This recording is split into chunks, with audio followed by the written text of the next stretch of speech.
बिस्मिल्लाहिर्रहमानिर्रहीम। अल्लाहुम्मा इन्नी अस्अलुका इल्मन नाफिया।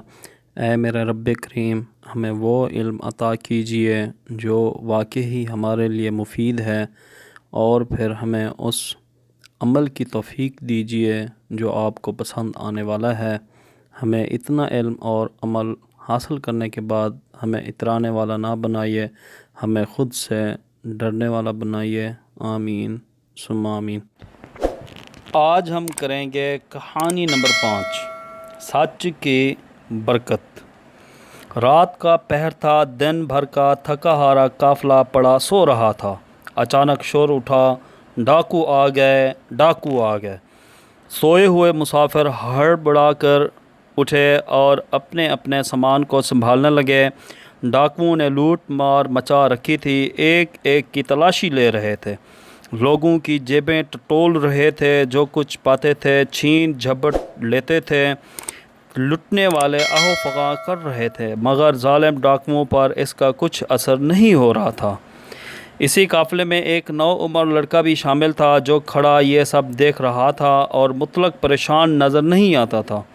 एक डाकू उसके पास आया और पूछने लगा, लड़के तेरे पास क्या है? 40 अशरफियाँ, लड़के ने जवाब दिया। डाकू मजाक समझकर आगे बढ़ गया। दूसरा डाकू आया तो लड़के ने उसे भी यही जवाब दिया। इसी तरह यके बाद दीगरे 3 डाकुओं ने लड़के से यही जवाब पाया। डाकुओं के सरदार तक भी ये बात पहुंची। उसने लड़के को पकड़वा मंगवाया और पूछा, लड़के तेरे पास क्या है? लड़के ने इत्मीनान से जवाब दिया, 40 अशरफियाँ। सरदार ने पूछा, कहाँ है 40 अशरफियाँ? मेरे कुर्ते की तह में सिली हुई हैं। लड़का बोला। कुर्ते की तह खोली गई तो सचमुच 40 अशरफियाँ निकल आईं। सरदार ने हैरत से कहा, लड़के तूने इतनी बड़ी रकम छुपा क्यों ना ली?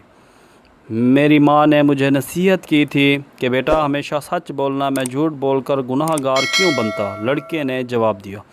सरदार ने लड़के का जवाब सुना तो सोच में पड़ गया कि नौउम्र लड़का माँ की नसीहत का इतना पाबंद है और मैं एक मुद्दत से अल्लाह के हुक्म के ख़िलाफ़ अमल कर रहा हूँ, तो अल्लाह के हुजूर मेरा क्या हाल होगा? सरदार ने हुक्म दिया, सारा माल काफ़िले के लोगों को वापस कर दो, और ख़ुद लड़के के पाँव में गिर पड़ा, तौबा की और रहज़नी का पेशा हमेशा हमेशा के लिए तर्क कर दिया।